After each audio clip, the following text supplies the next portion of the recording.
Hello friends, once again welcome to the PD Physics classes. In today's lecture, we are discussing about the Bhors model.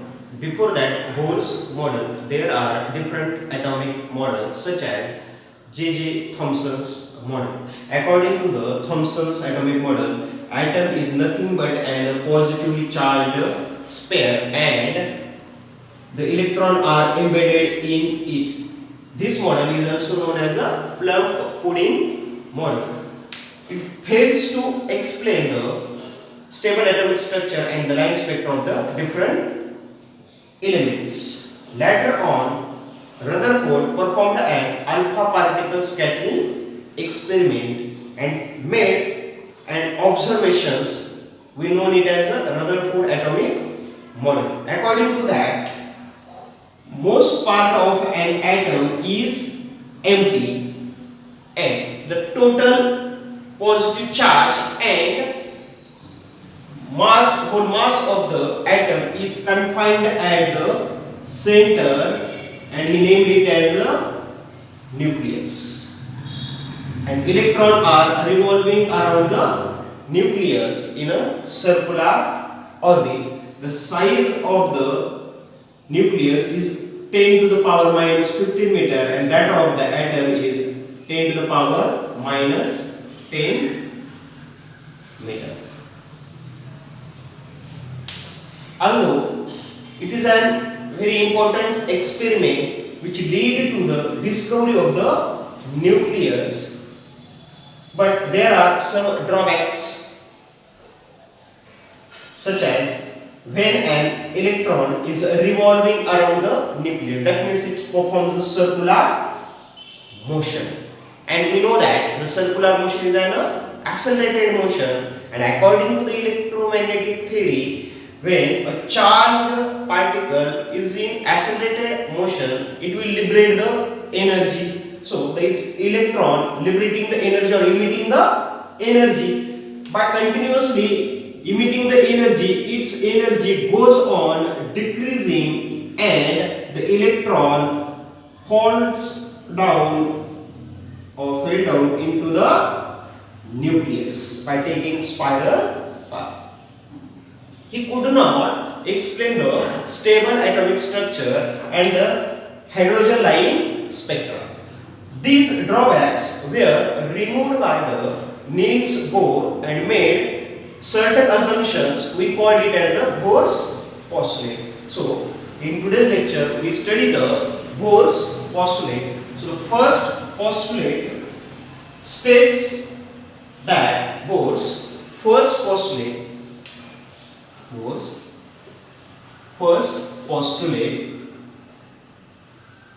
which is also known as a circular orbit. According to the Bhors first postulate, and in an hydrogen atom, an electron is revolving around the nucleus. According to the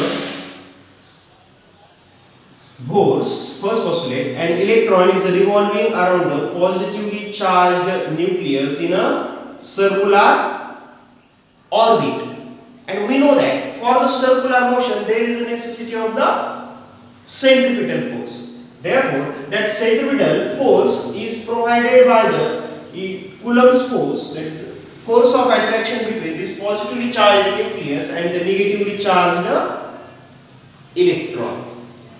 Therefore, the statement is that when in an hydrogen atom an electron is revolving around the nucleus in a circular orbit, the necessary centripetal force for the circular motion is provided by the electrostatic force of attraction between this positively charged nucleus and the negatively charged electron. Let us consider that m is the mass of electron and v is the linear velocity of the electron. Then centripetal force is equal to the electrostatic force. If m is the mass, v is the linear speed of the electron, r is the radius of circular orbit, then the magnitude of centripetal force is given as mv square divided by r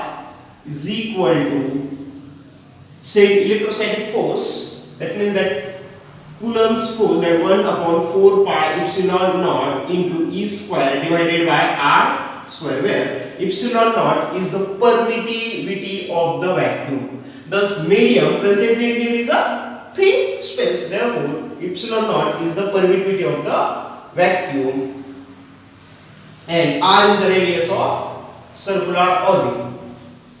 So this is the Bhors' first postulate. Then the drawbacks of Rutherford atomic model, that when an electron is revolving around the nucleus in circular orbit, it liberates the energy. So the drawbacks were removed by the Bhors in his second postulate.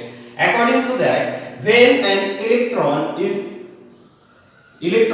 revolving around the nucleus, it does not liberate the energy. It revolving around the nucleus without emitting the energy when that angular momentum of the electron, when the angular momentum of the electron is equal to the angular momentum of electron is equal to angular momentum of electron is equal to integral multiple of h over 2 pi. That is integral multiple of h over 2 n into h over 2 pi. So where h is called the Planck's constant, where h is called Planck's constant, means Bhors' second postulate states that an electron revolving around the nucleus without radiating energy in those orbit in which the angular momentum of the electron is equal to the integral multiple of h upon 2 pi.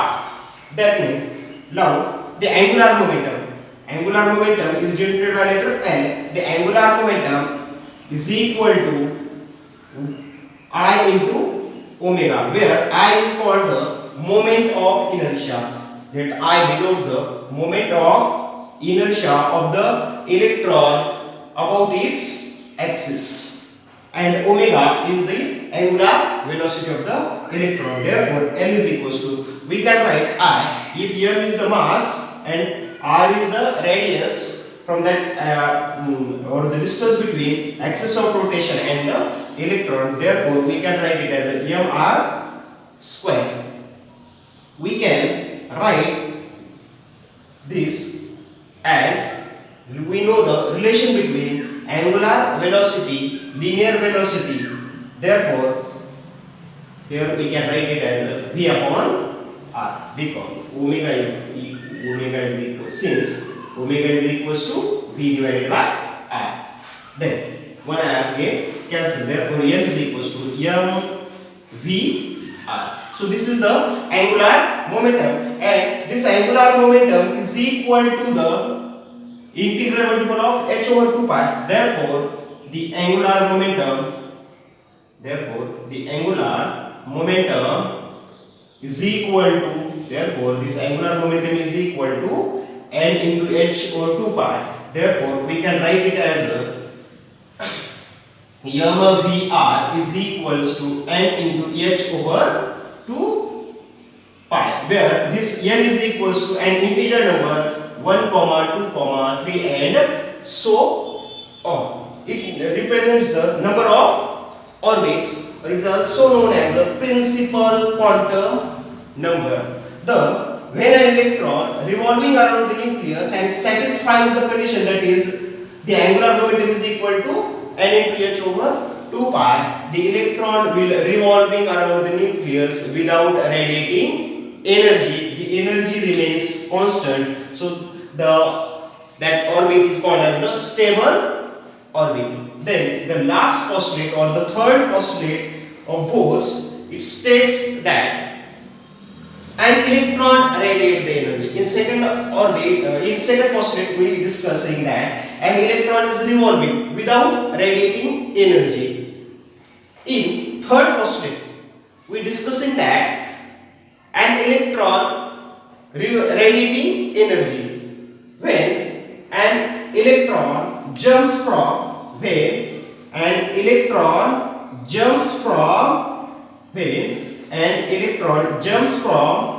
outer stationary orbit of higher energy to the inner orbit of lower energy. At that time, when this electron jumps from outer stationary orbit of higher energy to the inner stationary orbit of lower energy, it will radiate the energy. And this radiating energy is equal to the difference between the two energies of the electron in two orbits, and it is equal to the photon. That means EI minus EF is equal to the h nu. It is in the form of photon. The difference when an electron jumps from outer stationary orbit of higher energy to the inner stationary orbit of lower energy, it will radiate the energy, and that radiated energy is equal to the difference between energies of electron in two orbits. It is in the form of a photon, and photon is having the energy that is h nu, where this nu is called the frequency of the electron. Then this is the Bhors third postulate. So in today's lecture we discussing about the Bhors postulate. In next lecture we try to find out the radius of Bhors orbit and the energies of the different orbits.